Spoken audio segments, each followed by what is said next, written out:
형제가 있는 사람들은 다들 아실 겁니다. 이러한 원수도 없지만 반면 이렇게 의지가 되는 이가 또 없다는 것을요. 사소한 다툼에서 시작해 가끔은 큰 다툼으로 번지기도 하지만 그런데도 그들은 다시 화해하곤 합니다. 일란성 쌍둥이로 태어난 써니한과 진아한 역시 그러했습니다.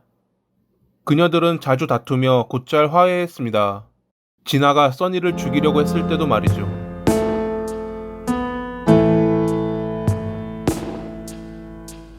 1974년 4월 30일에 한국 인천에서 태어난 써니와 진아.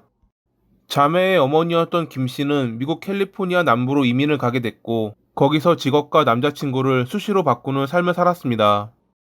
돈을 벌기 위해 자리를 잡아 술집 여주인으로 일하기도 했지만, 도박에 중독돼 있던 김 씨는 아이들을 내버려 둔 채 매일 카지노에서 밤새우기 일쑤였죠. 그렇기에 자매는 어릴 때부터 캘리포니아 캄포에 있는 삼촌의 집에 맡겨졌습니다. 학교에 다니면서부터 그녀들은 자주 싸웠습니다. 똑같은 외모의 일란성 쌍둥이였기에 주변에서 그들을 자주 비교했던 것도 한몫했을지도 모릅니다. 15살 때 써니가 진아의 허벅지를 찌르는 일도 있었습니다. 그런데도 그녀들은 곧잘 화해하며 다시 평범한 일상으로 돌아왔다고 합니다. 항상 함께했던 그녀들. 후에 진아는 내가 가진 것이라고는 써니가 전부였다라고 말하기도 했습니다. 고등학교를 졸업한 그녀들은 서로 다른 길을 걸어갔습니다. 라벨은 대학교에서 전액 장학금을 받으며 대학 생활을 시작한 써니와 공군에 입대해 텍사스의 레클랜드 공군 기지로 떠났던 진아. 하지만 곧 진아는 자신의 선택이 잘못됐음을 깨달았습니다. 엄격하게 생활을 통제하는 군대는 그녀의 체질이 아니었던 것이었죠. 훈련을 받은 지 한 달 만에 그녀는 공황 상태에 빠졌지만 2년 동안 공군을 떠날 수 없는 조건으로 입대한 것이었기에 난감해하고 있었습니다. 결국 진아는 자신이 동성애자라고 주장했습니다. 당시는 자신의 성적 성향을 드러내지 않는 한 군 복무를 금지하지 않는 일명 묻지마 말하지마라는 제도가 있던 시기였습니다. 애초 성소수자의 미군 복무를 허용하려는 취지에서 도입됐으나 커밍아웃한 성소수자를 강제로 전역시키는 데도 쓰였던 이 제도. 이를 이용해 진아는 군대를 나올 수 있었고 돈을 벌기 위해 카지노에서 블랙잭 딜러로 일을 시작했습니다. 비번인 날 그녀는 동료들의 퇴근을 기다리며 카지노에서 놀고 있었는데 점점 그녀의 수중에 있던 돈이 사라지고 있음을 그녀는 깨닫지 못했습니다. 순식간에 전날 받았던 팁이 다 사라지자 그녀는 현금 인출기에서 돈을 더 뽑아왔습니다. 지인들은 진아를 말렸지만 이미 손해본 돈을 메꿔야 한다는 생각밖에 없었던 그녀는 결국 월급을 블랙잭으로 다 날려버리고 말았습니다. 이때라도 멈췄어야 했지만 그녀는 다음날 은행이 문을 열자마자 그동안 모아둔 4,000달러의 예금을 찾아 카지노로 향했습니다. 당연히 얼마 지나지 않아 그녀는 모든 돈을 잃어버렸죠. 하지만 그녀의 타락은 여기서 멈추지 않았습니다. 진아는 가족과 지인들을 상대로 사기 수표를 만들고 신용카드를 훔치는 등 총 4만 달러의 빚을 지게 된 겁니다. 이를 알게 된 삼촌의 신고로 인해 그녀는 징역 10일, 집행유예 3년과 모든 피해를 배상하라는 명령을 받았습니다. 진아의 인생이 점점 꼬여가고 있을 때 써니는 비싼 차를 렌트하고 다니며 고급 옷과 가방을 사는 등 여유로운 캠퍼스 라이프를 즐기고 있었습니다. 마치 장밋빛 인생을 사는 것 같은 써니였지만 사실 그녀는 주변 친구들을 따라가기 위해 무리를 하고 있었습니다. 부자인 그녀의 친구들은 모두 명품으로 도배하고 다녔기에 그런 무리에서 빠지고 싶지 않았던 써니는 댄서 등 여러 밤일을 하고 다녔습니다. 그렇기에 써니는 학교 성적이 점차 떨어졌고 결국 장학금마저 끊기며 다른 대학교로 편입을 했지만 거기서도 적응을 못해 중퇴하기에 이릅니다. 이러한 상태에서 써니는 감옥을 나온 진아로부터 전화를 받게 됐습니다. 살 곳이 없어 도와달라는 진아의 부탁을 써니는 거절하지 못했죠. 자매는 그렇게 오랜만에 만났고 캘리포니아의 어바인에서 함께 살게 됐습니다. 서로에게 의지할 수 있다는 행복감에 빠져 있던 것도 잠시, 둘은 사소한 일로 다툼을 벌이기 시작했습니다. 진아가 설거지를 제대로 하지 않았다고 그녀를 내쫓았던 써니. 하지만 그녀들은 언제 그랬냐는 듯 다시 화해하며 그렇게 살아가고 있었습니다. 1996년 5월, 써니와 진아 사이에 격렬한 몸싸움이 있던 날. 그날 그녀들은 문을 두드리는 경찰의 목소리에 싸움을 멈추었습니다. 써니가 소란을 피워 죄송하다고 말하려는 찰나 경찰은 그녀를 체포했습니다. 3년 전 써니가 친구들의 신용카드를 훔쳐 1,300달러에 쇼핑을 했던 것이 들킨 것이었죠. 자매는 서로 다른 장소, 다른 환경에 살았지만 신기하게도 비슷한 시기에 비슷한 범죄를 저질렀던 것입니다. 써니는 자신에게 불행이 찾아온 것은 진아 탓이라 말하며 감옥으로 끌려갔고, 그 사이 진아는 써니의 지갑, 신분증, 차 열쇠를 갖고 달아났습니다. 며칠 후 풀려난 써니는 진아를 신고했고, 그렇게 진아는 체포되는, 옆에서 보면 참 웃기기도 한 삶을 살았던 그녀들. 수감된 진아는 법원 명령에 따라 하루에 5시간을 외출할 수 있었는데, 그녀는 이것을 이용해 도주에 성공했습니다. 참 어이없는 탈옥이었죠.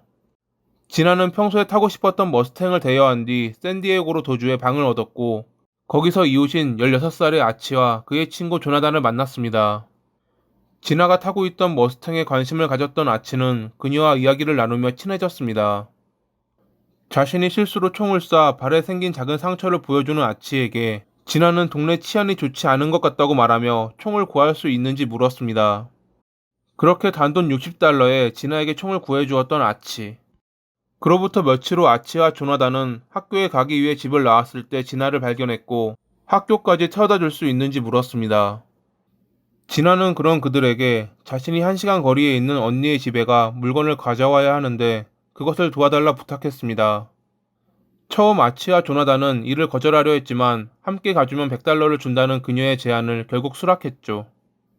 진아는 운전을 하며 지금 가고 있는 언니의 집 인근에 자신을 잡으려는 갱단들이 돌아다니기에 조심해야 한다는 경고를 했습니다.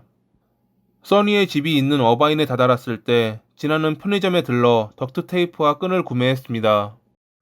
아치와 조나단은 이를 이상하게 여겼지만 진아는 여전히 갱에 대한 우려 때문에 이러한 물건들을 사는 거라 변명했죠. 물건들을 챙긴 그들은 그렇게 써니의 집에 도착했습니다.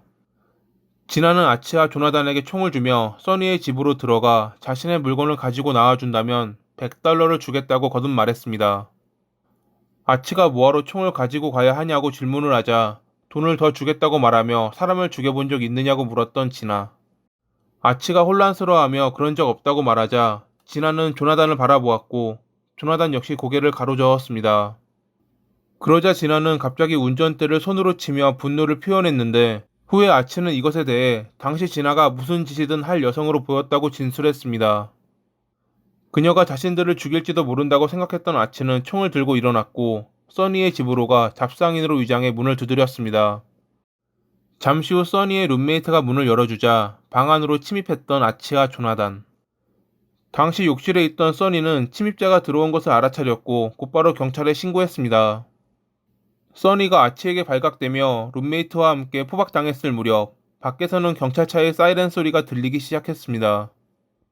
아치가 현장에서 체포되는 틈을 타 조나단은 도망쳐 나와 아무것도 모르는 척 진아가 타 있는 머스탱으로 향했습니다. 조나단에게 차에 있으라고 말한 뒤 현장을 돌아다녔던 진아. 한 경찰관은 피해자와 똑같은 얼굴의 여성이 주변을 돌아다니다가 차에 올라타 사라지는 모습을 보았습니다.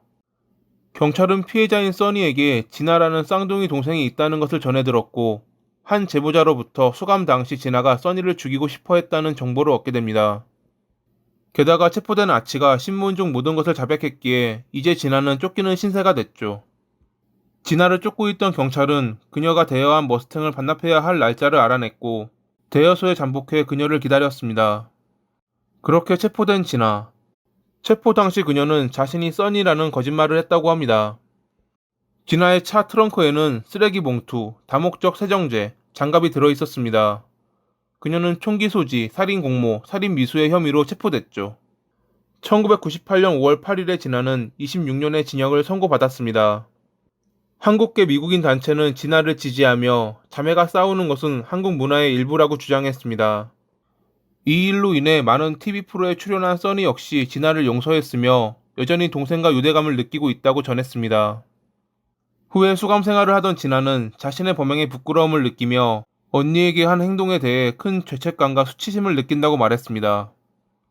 2017년의 가석방위원회는 써니가 진아의 석방을 지지하는 편지를 낭독했고 2018년 5월에 캘리포니아 가석방위원회는 그녀의 가석방을 승인했습니다. 살인 공모를 했던 아치는 14년을, 조나단은 4년의 수감 생활을 했다고 합니다. 에빌 트윈이라는 이름으로 프로파일링되며 하나의 사례로 남았던 이 사건. 그녀들이 다시는 이러한 일로 재판대에 서는 일이 일어나지 않기를 바랍니다. 오늘도 시청해 주셔서 감사합니다.